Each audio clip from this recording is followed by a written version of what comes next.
Yes, Pat. Do you have a mic? You need a mic. Not this one, that one. It's for the people. I know. It's for others. People don't care about what I say. It's for others. We do. There's a separation between us and others. Okay. You're the only one that don't care about. Yeah, right. So popular. My question is, in Vajrayana practices, there's Samaya beings. There's what? Samaya beings. Can you say a little bit about that? And is there a way to do that in Chenrezig? I didn't catch your thing. You said the mind. Samaya beings. Samaya. Samaya. Oh, Samaya beings. yes. I missed the S. Oh, Thank you.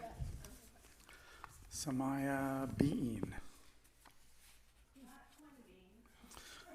Not just Samaya, but the Samaya being.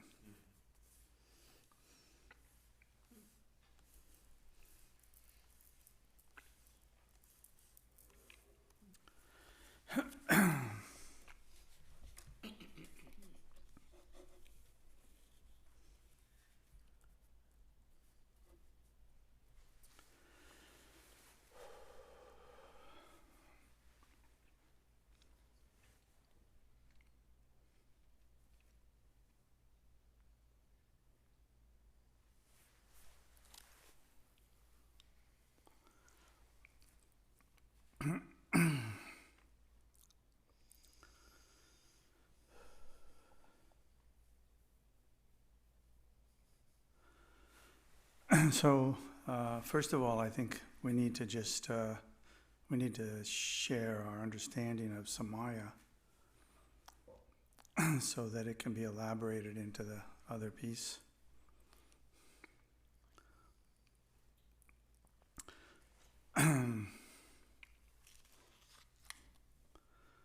Samaya kind of generally means commitment. So you could say it's a commitment being. In some of the practices, sometimes visualized beings in small or large numbers are referenced as Samaya beings because they have a commitment, and sometimes the commitment is through their a great teacher or another deity of some kind. So the Samaya can work in a number of ways like that. So if there's a Samaya being, let's say a being is a good word for it because it doesn't reference a particular kind of being, like whether it's a human being or some other thing. But as you know, in the Vajrayana, we work with a lot of things which are not humans, but they are sentient. So they're a sentient being of some kind. We're all sentient beings. If we have a mind, we're a sentient being. But the Samaya piece of it is a little tricky sometimes. As human beings, that Samaya is something that we use as a commitment, usually to a teacher, usually to a great teacher even would be even a better example. And the commitment then becomes the basis of your interaction with that person. So in a funny way, it often feels troubling to Westerners because the primary part of the practice can be that person guides you through your path. and it tends to be, at least kind of on paper, you might say, it tends to be a relationship where there's no question, where that person says to do X and you do X. And oftentimes that's really what it is. But then there's also examples where there's trouble between the teacher and the person who has samaya or commitment with them. And sometimes those things are big troubles, which then result in somebody gaining great realization through that trouble. So it's one of those things that if we had a storybook of samaya, great beings in samaya with other great beings and so on, we might find a lot of interesting examples in there. But as far as I know, they're spread out over many, many books. So we sometimes visualize, if we're engaged in a practice, we may visualize many beings who have samaya, like with Chenrezig, for example. Though I don't know that this relates so much to Chenrezig, but often we visualize a lot of committed beings that have a relationship with a particular deity. And then those committed beings play a role in the way we engage in the practice. I think, Bill, you probably could elaborate on that more than I can.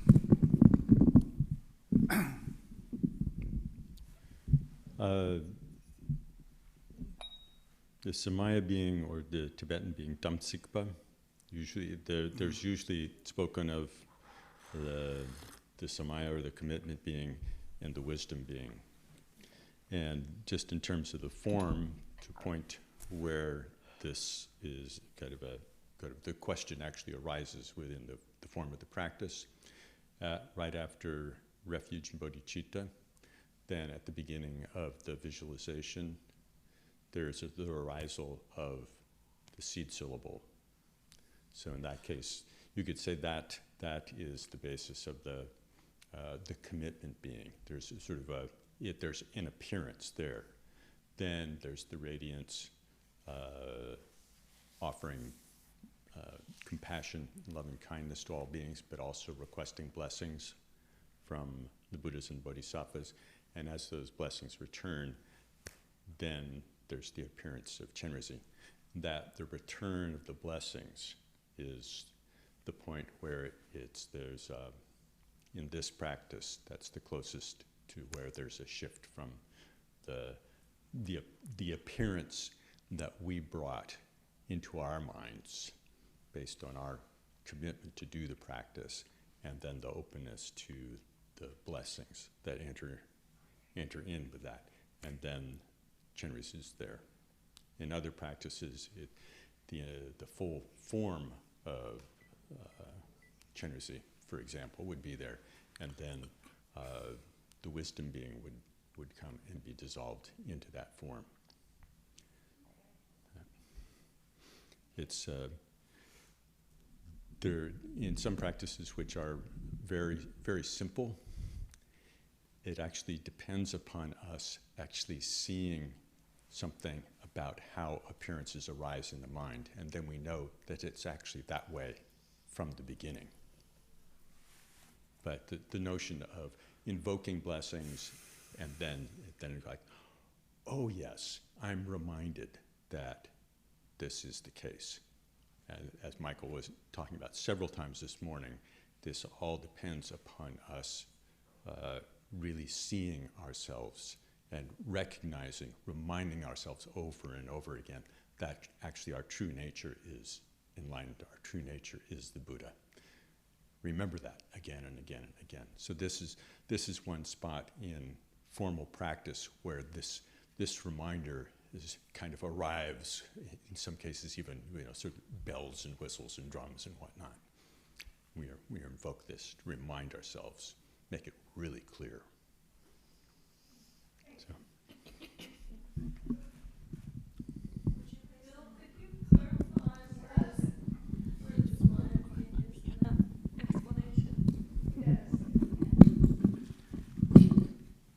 Trevor, question. Did you? Why don't you stop fiddling? Yeah. Oh, raise the microphone. Raise the microphone. Actually. So I should maybe repeat just my question. Stop mumbling. Okay, yes, please. Could you clarify where in your explanation the Samaya being is? you could say from this perspective, it's when we imagine the Hri. So imagine the Hri. That's the closest piece in this. And then the blessings return and Chenrezig appears. In other practices, it's more elaborate. It's a little bit, Vajrasattva, it's a little bit more, there's steps and then, so. But it all goes back to the point that Michael was making several times this morning about the recollection and the recollection and the confirmation of this view.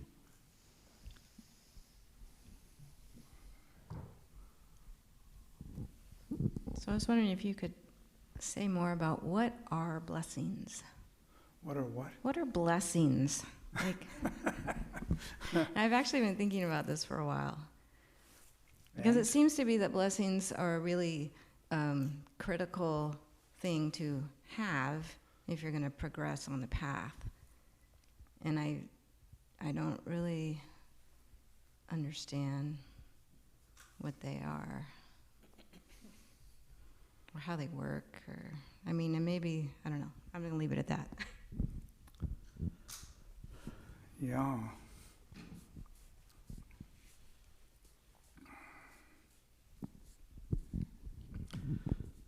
Blessing should be kind of an easy thing in a way. If you, for example, an easy one, but it's certainly in the genre directly. If you go for, let's say that you went to Boka Rinpoche and said, I would like to engage in such and such a practice. And he said, I think that would be really good. Why don't you go to this person and learn about that practice? Then you would feel like, well, we talked, he saw me, and he said that might be good, so I feel like I should probably go and do that. And then we would call that, it's like I go to do this now with his blessings. Just in the way that we all understand that.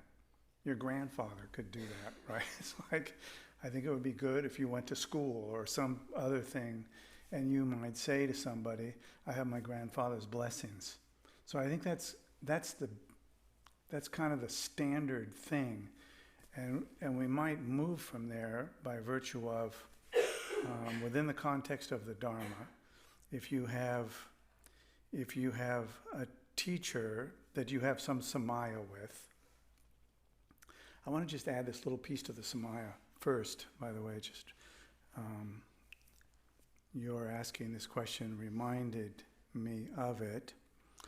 That when we first met Kala Rinpoche, he often would not give his approval for things. And at first, I remember really wondering, like, why wouldn't he give his approval for that? And the answer was that he was protecting people's samaya. Like, if they had a relationship with him, or if they had a relationship but they didn't understand the relationship, that they might actually be on the edge of having a commitment and not even knowing that they'd made it. And yet, at some level, they did. And so he would protect them from breaking that samaya, which is considered fairly detrimental to your path, by saying no when somebody would ask him something. So it wasn't always, but there were a number of times when that happened, and somebody went to him and asked, and then he explained this. It's like the samaya is so important that we need to be sure that we're not putting something in motion that would undermine that samaya. So that's just another example of it. And you could say, on the other hand, that if you went to him and said, I'd like to do this, and he said, that's a really good thing. Perhaps you could do that, but also do this. So if you say yes, there's an implied commitment that you also do this piece. And if we don't keep that commitment, then at the very least we lose the power of it. So there's a certain power in asking someone for advice. They give you some advice, and maybe you aren't so happy with the advice.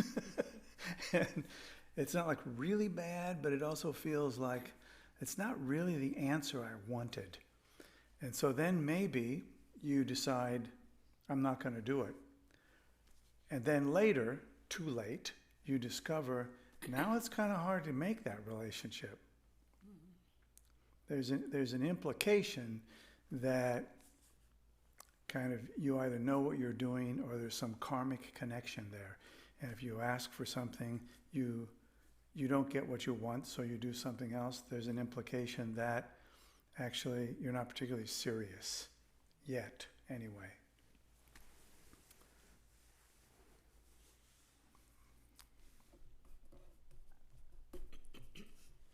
I'm feeling like I didn't answer your question. Well, you were going to say more about blessings. Blessings, yeah. Well,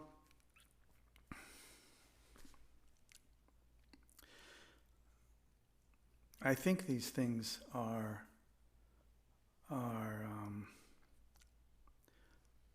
really important and also not so difficult. I remember Kala Rinpoche on a number of occasions. I would go to him. Every time he was in San Francisco, I would go to him and I'd say, I want to leave the Dharma Center. I always wanted to leave the Dharma Center. I never wanted to go into the Dharma Center. And once I was in, I always wanted to leave. But in my entire life, I never had a spiritual path. I didn't grow up in a church of any kind. And I never had an interest in it also. In fact, if anything, I was cynical. But when I met Kala Rinpoche, that was a turning point. And I realized, if I'm going to have any kind of a spiritual path, this is probably my only shot. Since I was like 30 at the time, the likelihood is it's my only shot. So I would go to him every time that he came, probably 5 times in a row, and I would say, I want to leave. And he'd look at me for a little bit, and then he'd say, I think you should stay. And so I would stay, like so reluctantly, over and over. Oh, I think you should stay. Oh, yeah, I understand. Yeah, maybe, let's see. Well, no, I think you should stay. It just went on and on.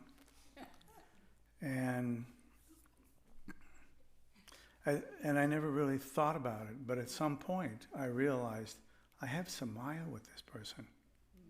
Because anybody else, I would have left. So it doesn't always necessarily come from the direct, yes, I understand I have that. And he never said, do you have samaya? Any real teacher would probably never ask, do you have samaya? Like, that's the wrong approach. Now, somebody like Kala Rinpoche or the Karmapa might, but that would be an unusual circumstance. Mostly, samaya is something that you go to somebody else and demonstrate that you have it. It's that kind of thing. So the blessings come by virtue of the connection. So you have a connection with somebody, and you perhaps ask them for advice. Might be one way in which you would get a blessing. You ask for advice, they give you the advice. Maybe you ask for instructions for a particular practice, and you go to the person, and they say, yes, that'd be good. They give you those instructions. There's a blessing implied in that. And you can think of many examples like this, right?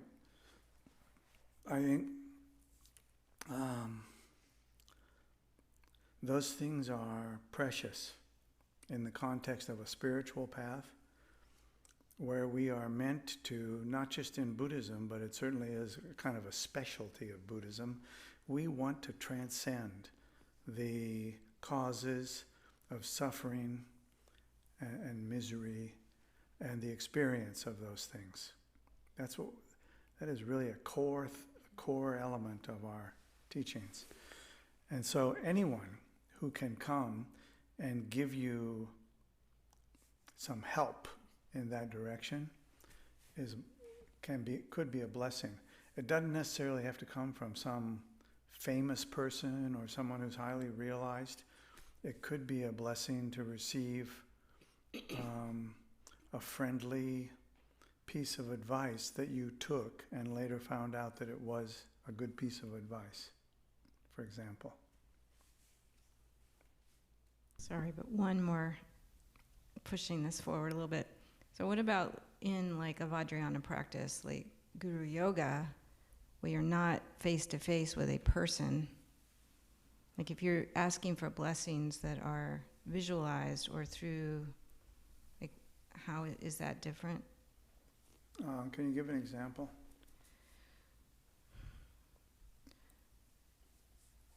Well, if you're doing Guru Yoga,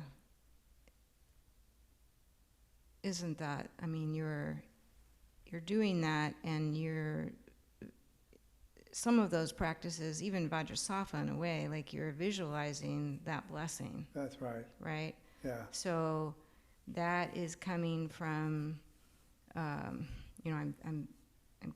visualizing this in my mind, Yeah. right? And I'm visualizing the blessings.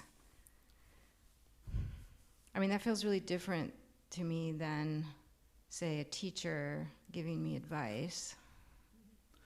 I mean, Yeah. there where I work, it's like going on to this other plane almost, like, and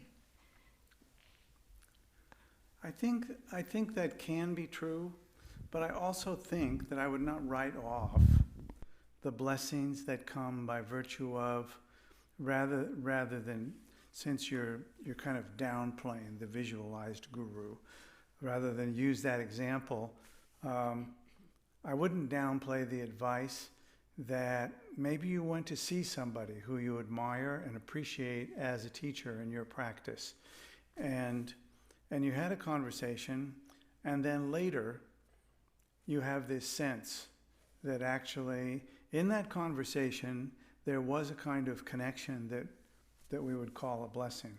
Then you might go to somebody and say, do you think I got a blessing or not? Now I can tell you from my perspective, if I think I got a blessing, that's it, I got it. I don't go to ask somebody if I got a blessing. They might say no. They shouldn't say no, but they might say no. A blessing, kind of a generic definition, I think, might be that you are engaged in an authentic spiritual path that, from a Buddhist perspective, we would say that leads you away from the causes of suffering, whatever they are, and leads you in the direction of the causes of happiness and well-being and the ability to help others in the same way and so on. We would say, okay, that's an authentic approach. Anything in the context of that is helpful for you, either in the moment that you hear it or over time, I would say that's a blessing. That's a blessing. What it really is, I wouldn't go too far in the direction of trying to make it something ephemeral, something really special somehow. It is special, but it's really special just like, it's like we just met each other downstairs. That's kind of special. There we are. Hey, nice to see you again. You could say, oh, I just felt like we had a really nice meeting. Nobody would say, no, you didn't. So take it, just take it. It's yours. And do something good with it.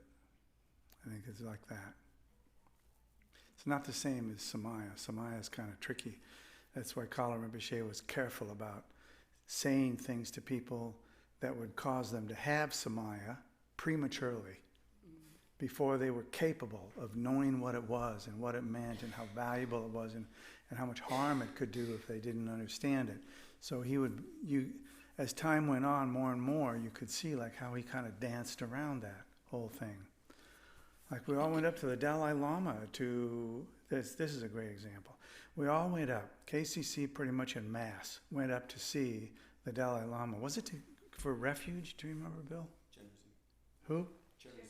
Chenrezig, that's right. We wanted to get a Chenrezig empowerment.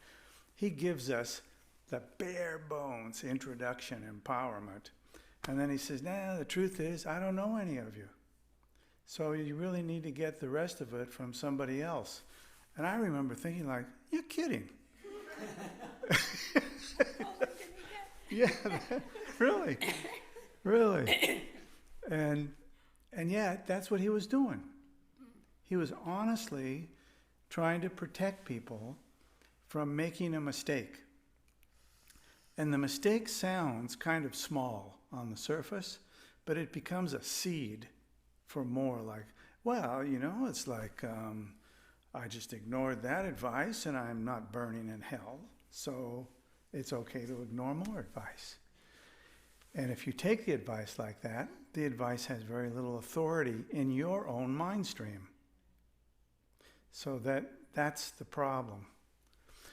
It's often we say, and often I read, that the worst thing that of all the negative karmic things that one can do, the worst thing is to put some kind of a barrier in front of somebody so they give up their practice. They give up the path. And it's actually quite easy to do unless they've really got a firm understanding of what's going on. It's not so hard to derail somebody. You could do it without even really intending to do it. And yet it's considered one of the more egregious consequences to turn somebody away from their own path, especially if it's actually bearing fruit for them. I think you get it. This is not... Can I share what Good place Lama to start. Tara said? Yeah, What Lama yeah. Tara said about this. Sure. In our one-year retreat, we asked Lama Tara the very same question, and she said, the blessing is, according to the Dalai Lama, she said, the transformation in your own mind, which is exactly what Lama Michael's been saying. You have a connection.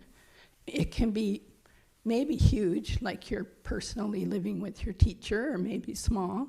Like, I won't say small, but you said, you do Vajrasattva, you feel a blessing. Well, you got Vajrasattva from a teacher. You didn't make it up yourself. So that's a huge connection to whoever that was. And then the transformation in your mind is the blessing. Yeah. So even like downstairs saying hi and feeling happy, there's some transformation. That's what it is. It's not any other thing. Yeah. So I really liked that she shared that. Yeah.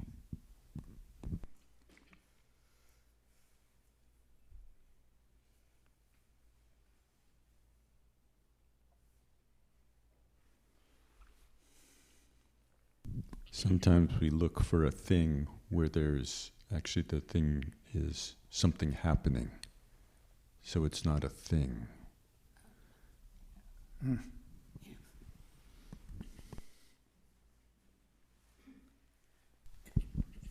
Is it on?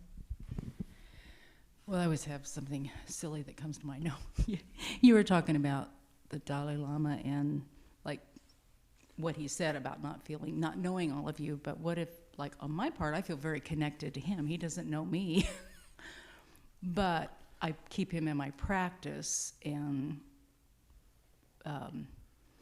I just assume that when he sends out his blessings, one might come my way, you know. And that's a great example of, in order to receive those blessings, you have to have the lid off the pot.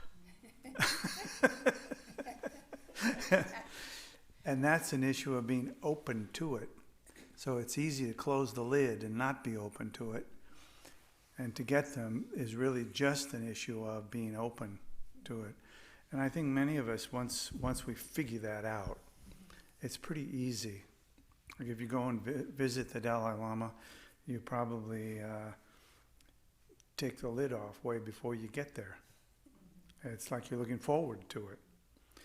I think that is a blessing also by virtue of connection and things that you can actually look forward to and plan to go and see somebody and understand that there will be blessings. There's even blessings just in starting the journey to go and. Yeah, I was thinking what you said earlier today about paying attention, which is pay attention, pay attention. If you're not paying attention, then I feel like I get blessings during the day from people, but if I'm not paying attention, I'm not getting it, you know. Exactly. So, you know, I always think, well, gee, I went all day and I didn't notice anything. Well, there are probably, you know, connections to be made. Yeah. But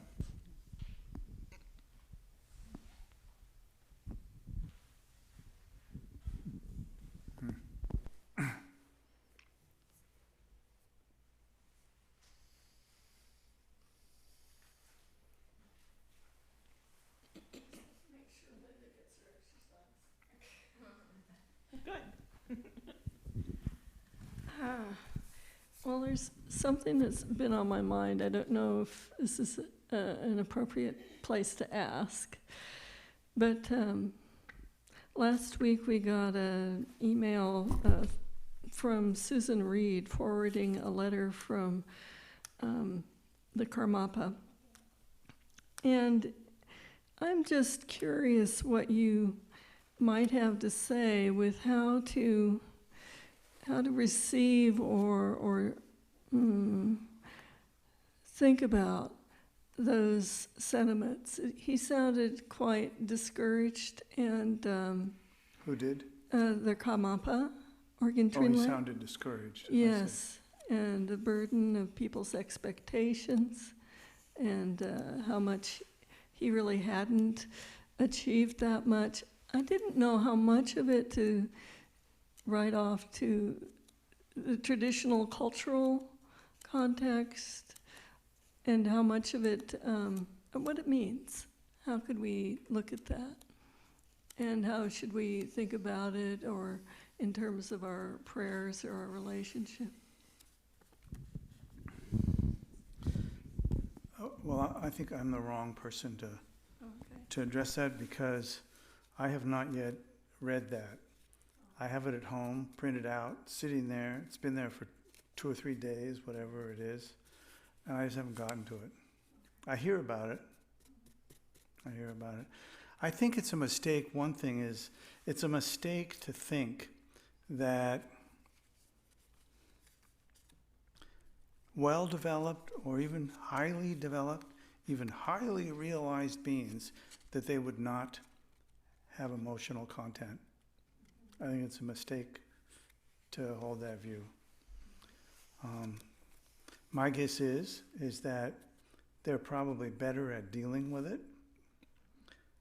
but everything that I hear from people who are developed is that they have those things too. So I don't mean to put that on to His Holiness's comments, but just to say, just generally, I think it's a fair thing to say. Maybe someone else has read it more carefully.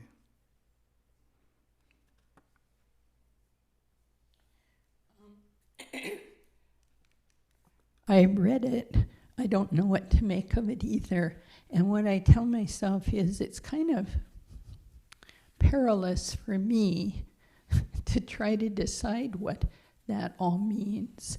And I can certainly do prayers for anybody, or Karmapa Keno or whatever, to increase that connection. But beyond that, one experience I had that makes me very cautious. Well, first, just our own human experience.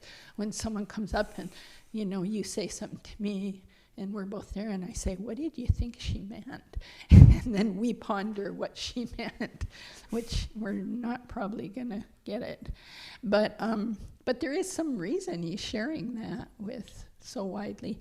But when Lama Zopa Rinpoche had his stroke while he was teaching, he was on the throne teaching. He had a stroke. You can actually see it occur. He kept on teaching, and people had huge amounts of, why didn't they call the ambulance? And da-da-da. We don't know. He seemed quite happy with the way he dealt with it, and it was dealt with. But people went off in all kinds of suffering minds, saying, I know what happened.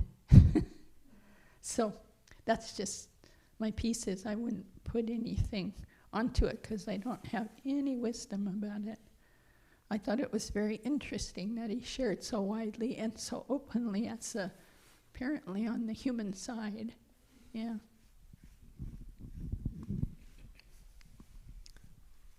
There were a couple of pieces of kind of direct encouragement, commentary on circumstances, and a couple of pieces of direct encouragement. And one had to do with kind of politics within the tradition. And it was, in my mind, a rather clear statement that you may think this is really intractable and somebody's done something beyond the pale, but actually we have to do better. That message was rather unmistakable to me. And so that was an encouragement to go well beyond our ordinary approach of keeping score and holding grudges and any of the kinds of things that we have tendency to do. So that was kind of that seemed very clear amongst the things that he said. There are the other things that he said, I think, pointing out some of the great challenges that arise in our current circumstances that might have been easier to deal with previously. But there were also comments that he made about the challenges that he faced when he was in a more traditional circumstance back in Tibet. And so sort of like in everything I heard some little echo of, we can do better than this, and we better darn well take it seriously. And so I took it as find my piece of how can I face challenges and contribute something that is more beneficial.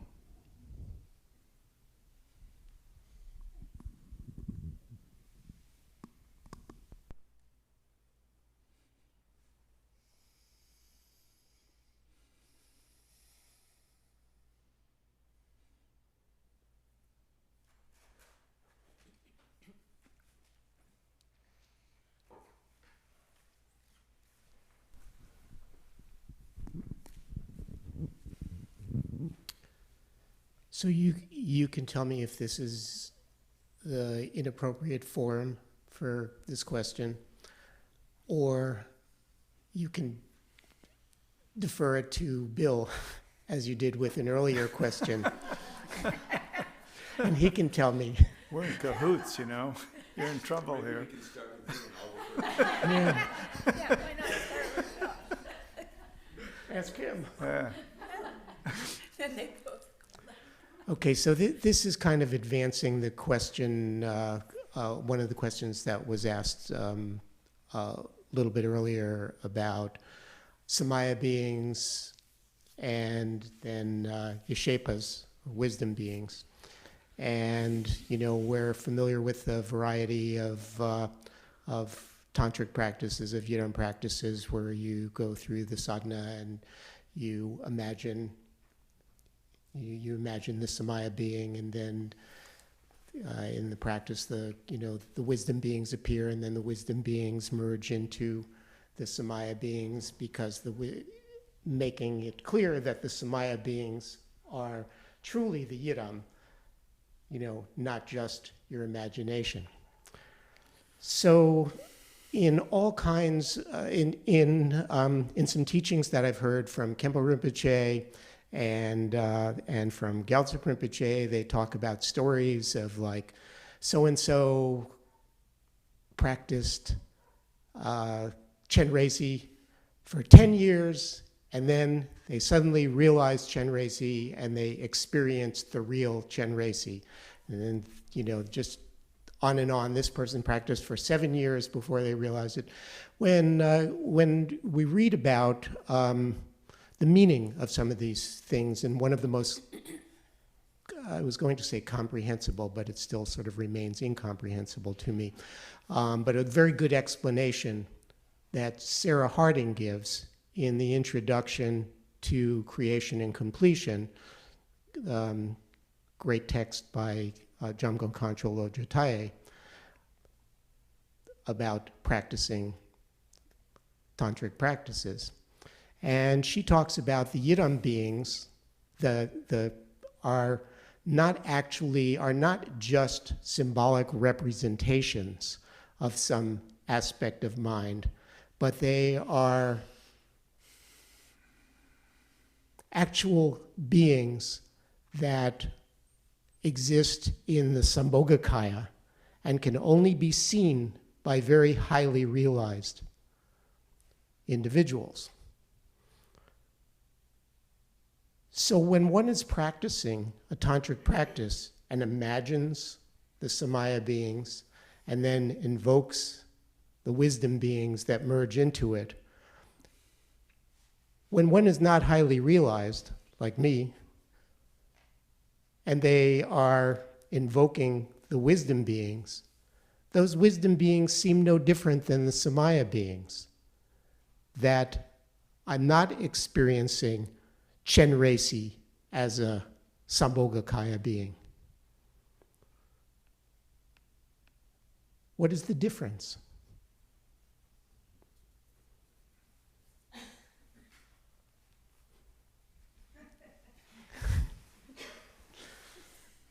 Is that how I looked to you? Were you mimicking me? I don't know how you looked, nor do I know how I looked. You know how I looked.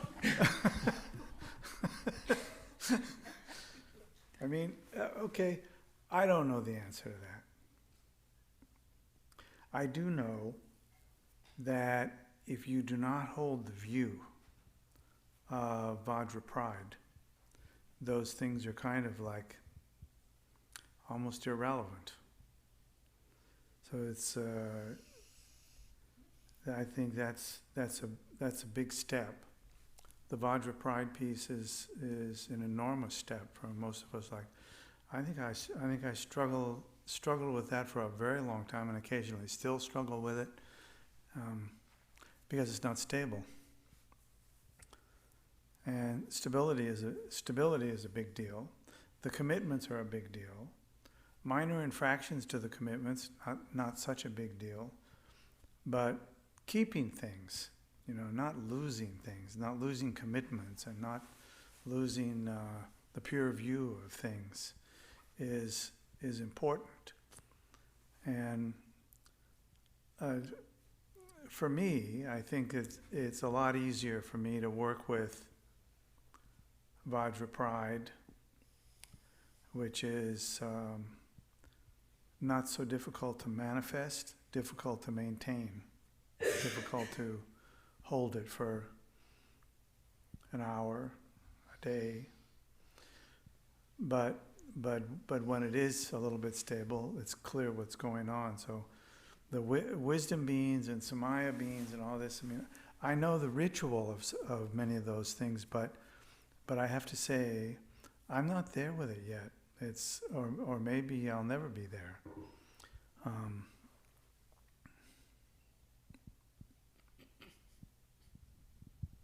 So I understand what you're saying about holding the Vajra pride, and you're also hinting that, along with that, we all talk about those characteristics of clarity, stability, and pride. Yeah. As part of what you're holding in that visualization. Yeah. And the difficulty of holding that clarity with stability. And some of the advice that one gets is not to try to be visualizing the yidam as if the yidam is existing in the room with you, in conventional space and time, but that the yidam is actually part of its mind. As Sarah Harding points out, yidam is translated as that which binds the mind. And so it's part of the tool of realizing the nature of mind, that it's a way in which one focuses, and it provides a means, a vehicle, in order to hold the mind to create that kind of stability and clarity, so that one can have that. But it's, as you say, it's very difficult. It's very difficult to hold that stably, as we even see from our shamatha practice. So there's always the admonition that it's difficult to embark on the Vajrayana path without first stabilizing practices like shamatha. Yeah.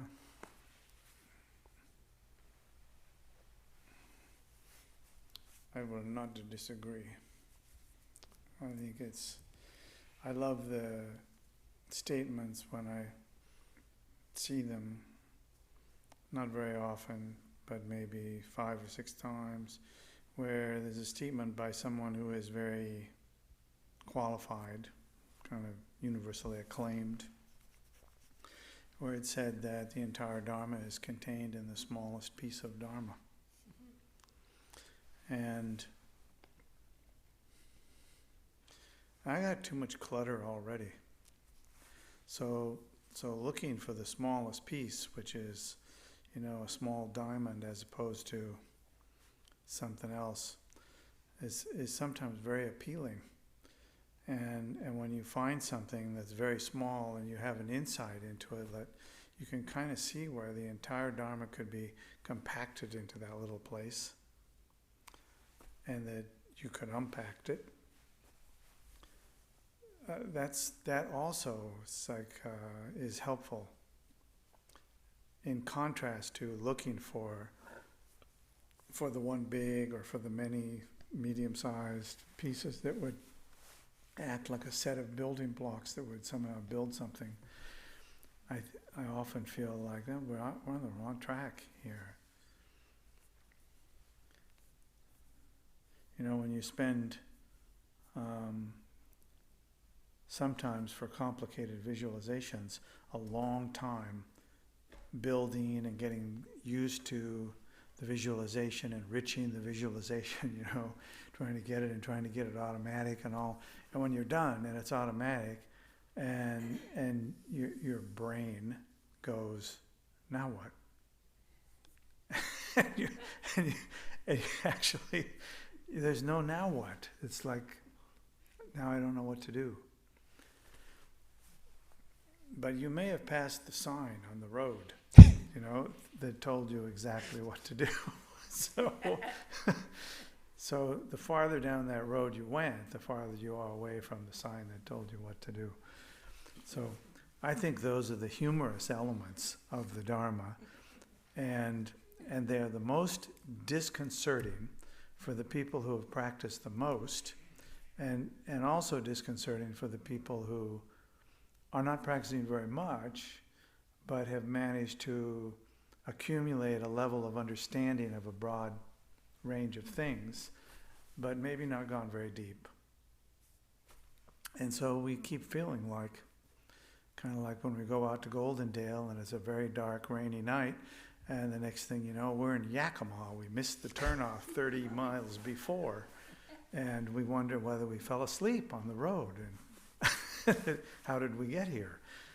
I think there's a number of things like that in my experience where I meet those things, and I feel like, I think it's interesting to be able to approach a lot of different things, but I also think that it's also interesting to see how much of the panorama of the Dharma that we can see from the smallest piece.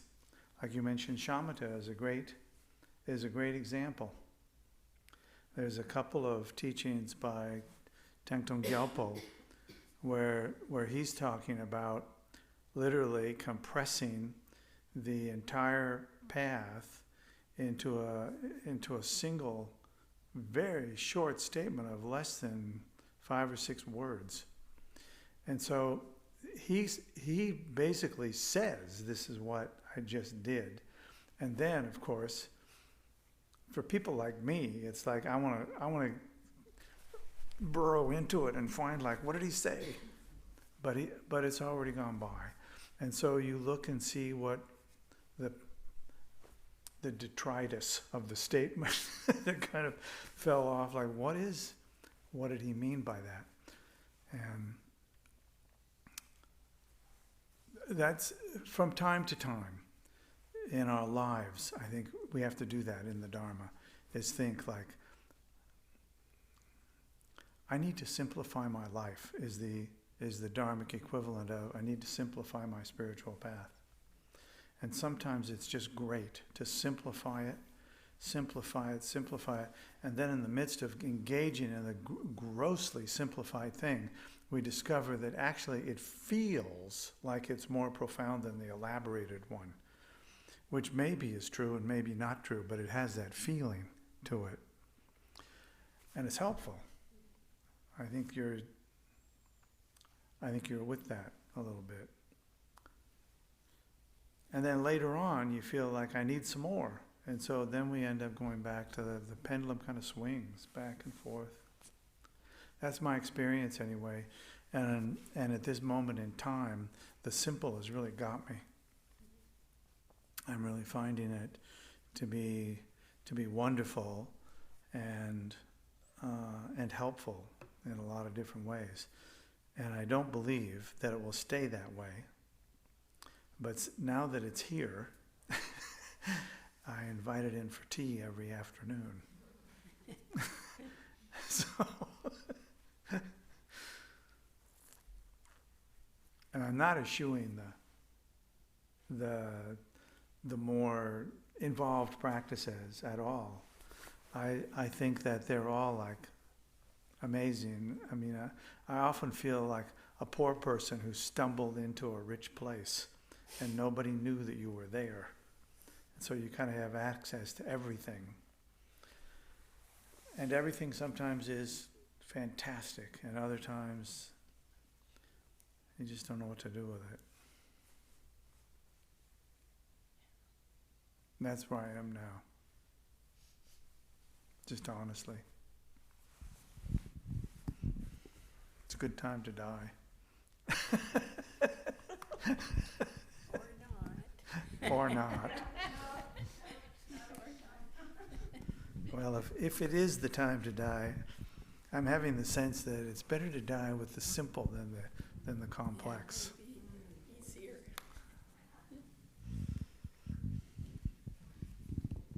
I'm not having a prescience that I'm about to die. I'm just trying to be clear, that's all. You might someday come out. Yeah, it could happen. I've heard it happen. Sure, I heard about somebody once dying. some people do. It could happen. They're not my friends. So don't worry.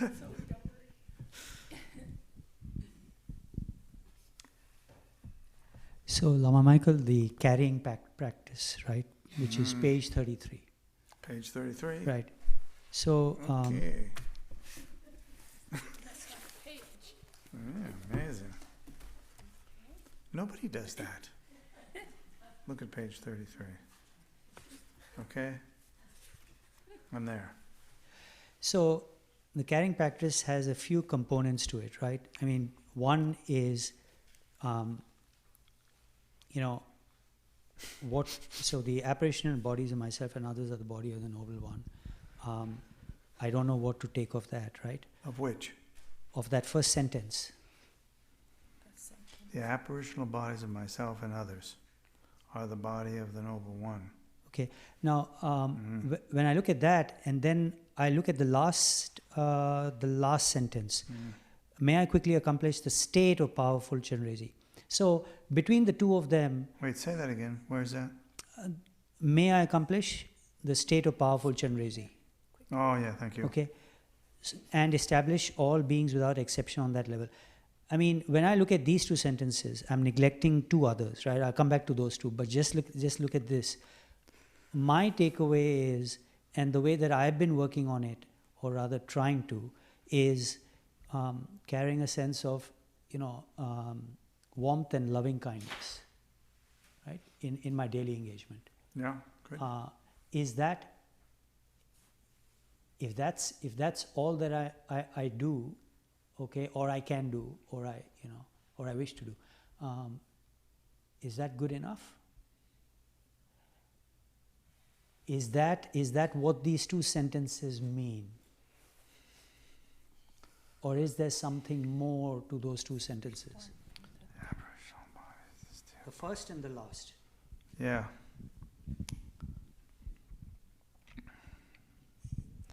Well,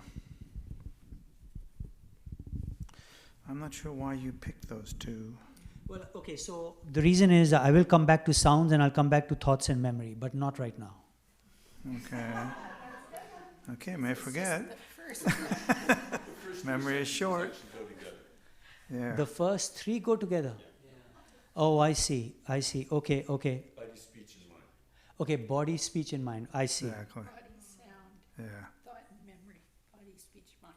Well, but I mean, I can't do a whole lot with imagining my body as Chenrezig's body. I mean, What? wait. Wait, so, okay, when you're...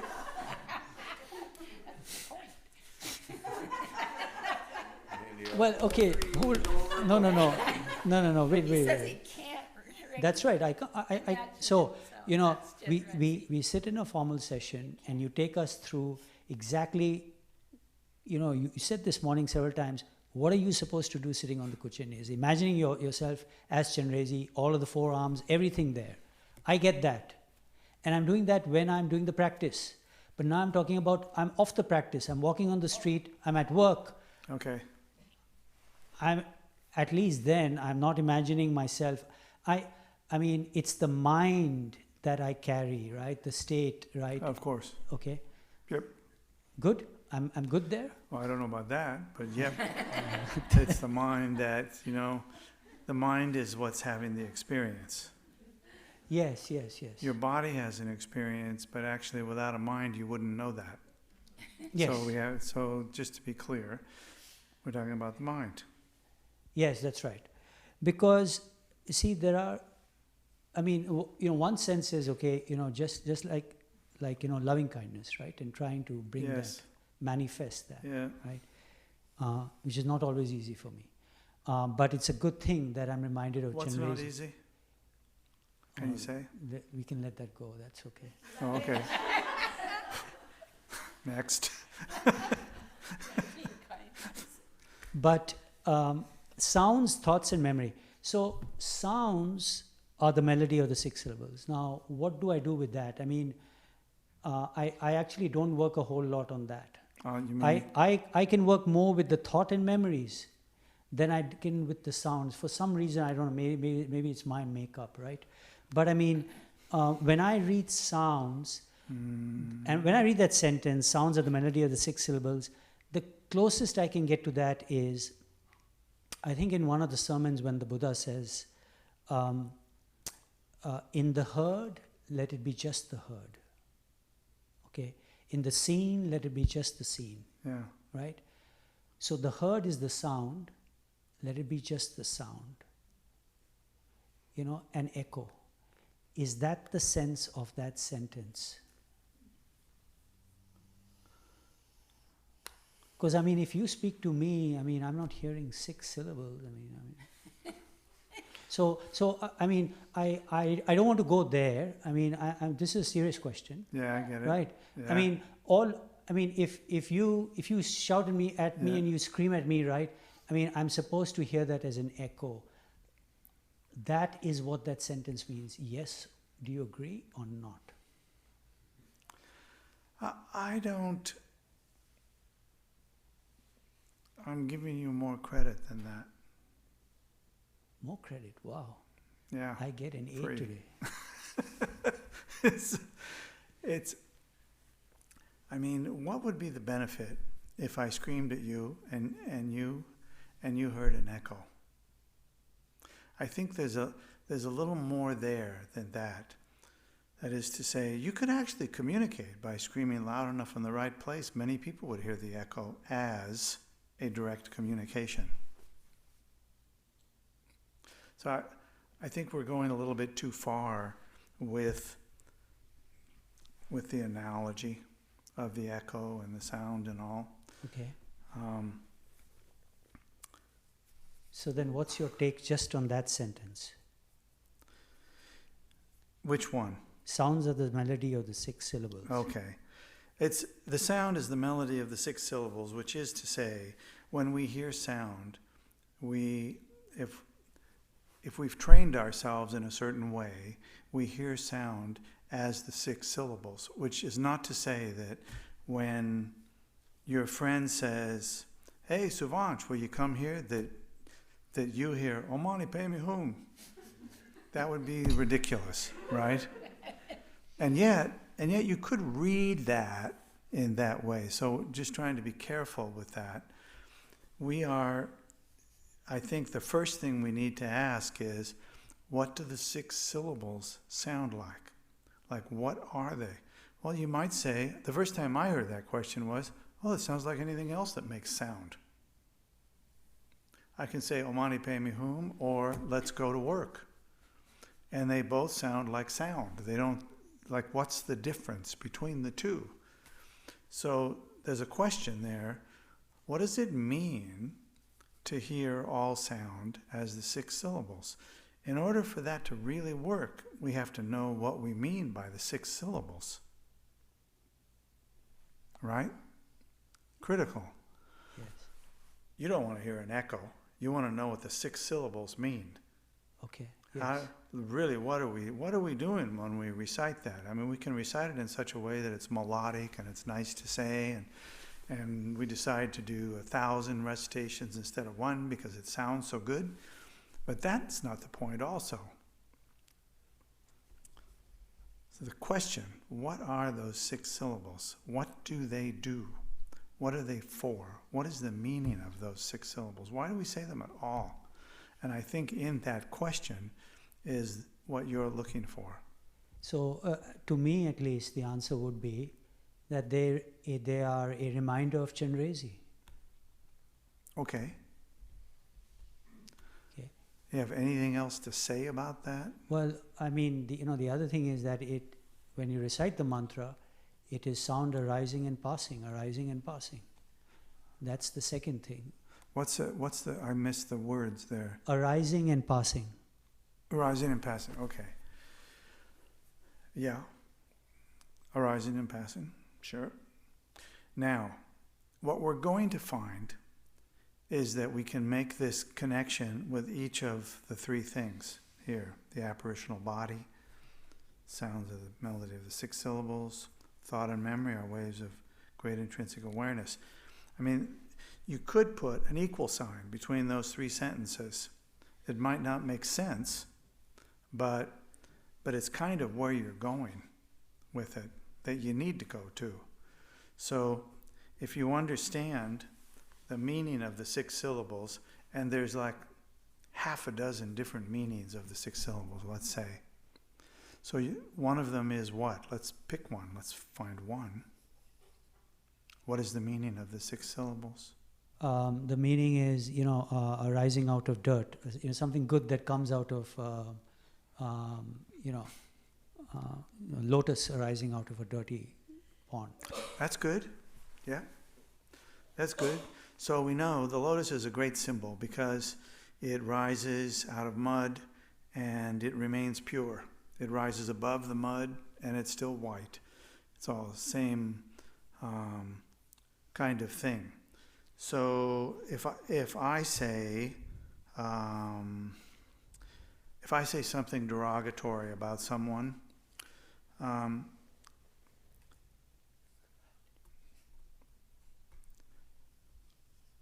the idea is that when you hear that sound, you have the same experience as when you hear O Mani Padme Hum. There's no difference in the sound, no difference in it's all basically has the same meaning. It's still helpful in the same way. In order for us to actually manifest that, implement that thing, we have to start with what would essentially be obvious. Like the 6 syllables tell us something quite clear. I want to say concrete, but I don't want to say concrete. Something quite clear. Something not obvious to the average person, but to us reciting it, we know what the 6 syllables mean. So if the 6 syllables of sound mean that they reference Chenrezig, or that they are the sound of Chenrezig's voice, then what we're really being asked to do here is to hear sounds, all sounds, as like Chenrezig's voice. So someone screams at you, you hear, it's not like you hear Chenrezig, they're going, ah, and you're hearing O Mani Padme Hum. No, that's not it, because that ain't going to happen. But can you see that the essence there is exactly the same? So that you have the sense of, instead of feeling, well, you're insulting me, this is really bad, I'm feeling really bad because you're saying this to me. Instead of that, you hear not O Mani Padme Hum necessarily, but the sound itself is the experience that carries what you need to engage in your practice in relationship to what you are hearing. You're linking these things up by that. So you're saying it's the sound of Chenrezig. In other words, you're relating to the other person who is talking, perhaps, yes, right, as Chenrezig. Yeah. Okay, got it. And you are Chenrezig. And I'm Chenrezig, yes. Yeah. I hear that. So you, as Chenrezig, can't hear anything else. That's what you get. Everything that you hear is Chenrezig. You may not want to be Chenrezig after we finish this, but No, this is good. This is clarifying things. No, it's fantastic. If you get that, then when you hear somebody say, Suvansh, now I really don't like you, you do not hear the rejection, the judgment, all of those things that we ordinarily hear. Instead, you hear something different. Now, I can't tell you what you hear. In fact, I'm not sure that I can tell you what I hear. But what we get from that, at the very least, is the opportunity to embrace something which is profound. And the reason that it's profound is because we say it's profound. You know? I mean, a truck goes by and we hear it make a loud noise. There's no inherent great thing in that noise. But if we hear that noise and it reminds us of the suffering of samsara, and we find ourselves opening to that suffering somehow, that sound is profound. It woke us up.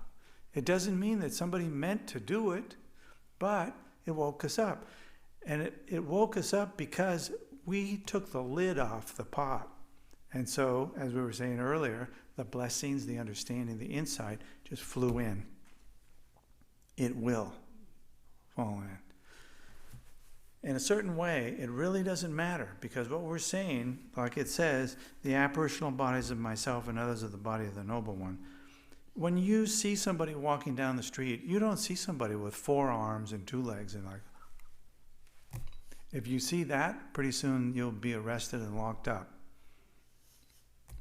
So it's not, the literal thing here is not what's important. You have to understand that the 4 arms represent the 4 immeasurables, for example. So there you're saying you're experiencing the other person as Chenrezig, right? Yes, Okay. exactly. In order to experience the other person really as Chenrezig, Yeah. we need to be holding the pure view and the Vajra pride. Okay. Now to the 4th one, which is thoughts and memory are waves of great intrinsic awareness. Which one? The 4th? Thoughts Thought- and memory. Oh, yeah. Huh? Okay, third. Yeah, third. Third one. point. Yeah, Right. So now here's a question, right? right. Thought and memory are waves of great intrinsic awareness. Well, That one's easy. but I mean, what I'm struggling with on that is thought and memory. You know, when you're in meditation and Mhm. say you're settling the mind in its Yeah, natural state, Yeah. and you are backing up, you get to a stage where you can actually see the thought arise. See the cause arise. Thought The thought arise. arise. right? Yes, yeah. And you experience the awareness, right? Your awareness, your stillness, seeing the motion Yeah, of the thought. yeah. And it's clear, right? Yeah. It's nice. You feel good. But when you're now out at work, right? And somebody and you're talking to somebody and, maybe you're thinking of something. To be able to experience thought and memory as waves of great intrinsic awareness at that time is first not that easy, at least for me. But, I have some sense of it. I mean, sometimes it's there. I can see it. I can see things play on in my mind.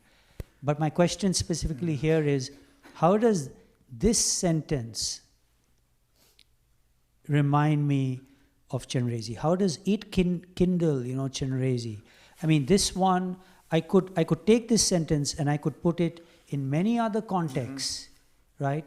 And I would feel good about it, right? As in, I can understand it, have a sense of it. But why on this page? Why this sentence on this page? Okay, as in, how does this relate to Chenrezig? Do you get my question? Yeah. I think so. I mean, You're doing good. I can go around town and I can sometimes have the feeling, I mean, I won't have the feeling of Chenrezig in me, right? Chenrezig is not close, right? Maybe I'll be out in, somewhere, right? Yeah. And Chenrezig is not in my state of mind, Right. okay? But I can still experience thought and memory as great intrinsic awareness, Yes. okay? So that's a whole different context. Now I'm taking that sentence and putting it into this page, into this context, and asking myself, you've explained how sounds and the body of others can remind me of Chenrezig, but not this sentence. The As in, sentence which sentence now? which is thought and memory are waves Okay. of great intrinsic awareness. So let me give you a sense of my process around it, Yes, thank you. because I actually think that this discussion could go like this, or it could go like this, I'll take either. and come back. And in either case, it could be really helpful, or it could be just something to throw in the trash. So my sense of this sentence is, first of all, like you said, why do we have thought and memory or waves of great intrinsic awareness? So I can remember the first time that I saw that sentence, saying to myself, yeah, I know that, but what about it? I know that, what about it? And then, of course, it took me a while, but after a while I realized I don't know that. I know what the words are. I've seen them before. Close enough. I get it. Yeah. Thought and memory. Great intrinsic awareness. Cool. No, but it did not. It wasn't like I was getting it. So I took it in numerous ways. I started looking at it, trying to, kind of like if you were a rock hound, somebody who went out and searched for nice rocks in the desert. You pick rocks up, you brush them off, you look at them, you make them wet, see what they are, and finally say, oh, it's a this kind of rock. So this is, in a sense, that same kind of thing. I look at this as a kind of Dharma hound. I look at this thing and I think, what does that mean? Just like what you're doing. What does that mean? Like that sentence is not an ordinary sentence. I could show that sentence to 100 people and 99 of them would say, I don't have any idea. Don't waste my time with this. So I looked at it and I said, it has to have a basis in here, clearly. There's a reason why it's here. And it has the appearance of something that is thinly disguising something profound. And so I played with it. Thought and memory are waves of great intrinsic awareness. Normally, thought and memory are waves of great distraction when it comes to right. Shine. Yeah, so I mean, you're saying when your mind and the thought and the referent of the thought are sort of conflated, right? They are one, right? So that's one state of being. And the other state of being is where you can stand back and not totally be captured, right, by the thought or its referent, and stand back and witness it. That is a state of mind. So this sentence here. There's a third one. Third one.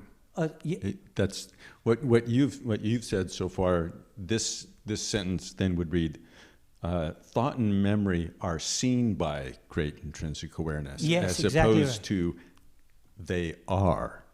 So this is a third possibility. That's right.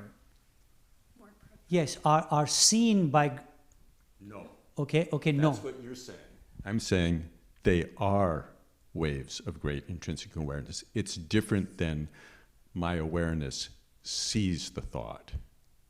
No, but We're talking about shifting basically from a karma-abiding perspective to an insight perspective.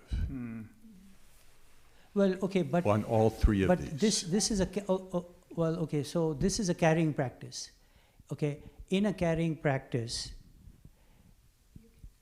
when thought and memory are waves of great intrinsic awareness, I mean, if I'm in a state of mind where I'm experiencing thought and memory are waves of great intrinsic awareness, then I am witnessing it. I'm witnessing thought and memory. I'm No. I'm not the thought and memory. Just wait. Hold on. There's a distinction.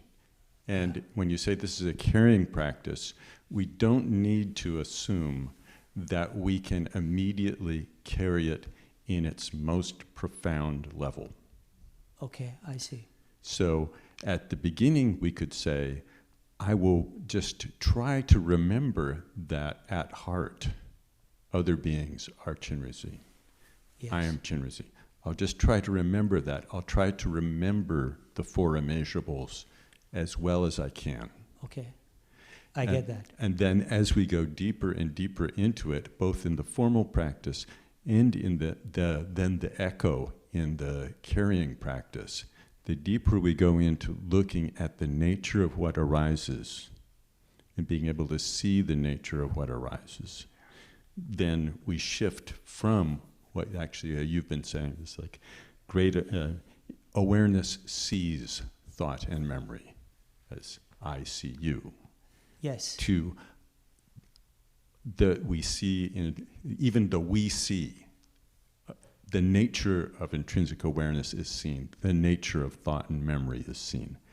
The nature is not different. It's different than just I've got my eye on that thought and memory. I'm not trapped by it because I can see what it's doing. It's different than that. Well, okay, but hold on.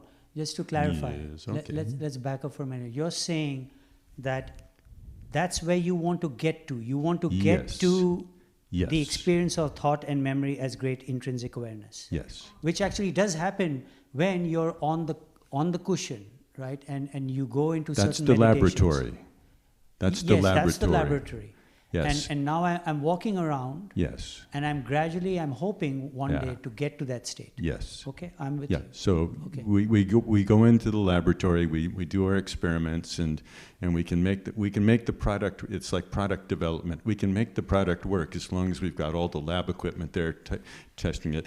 But we haven't got it ready to actually go out into the world and function in the same way that it does in the laboratory when we're not disturbed by things. So this sentence then becomes the fruit of the path. Yes, you could say, but that's the whole point of the whole practice, is to take the fruit as the path. Right, but I mean, in some ways, I was trying to also break this apart into ground, path, and fruition, No. and looking at those Yeah. pieces. But you don't want to go there. No, No, you don't want to go there. you don't want to go there. You don't know it yet, but That will confuse you. Okay, just carrying practice. Good, thank you. Step by step.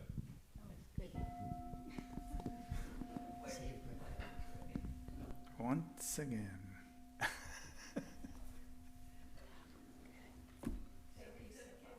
Yeah, those were good questions. Realize Mahamudra and establish all beings without exception in this state.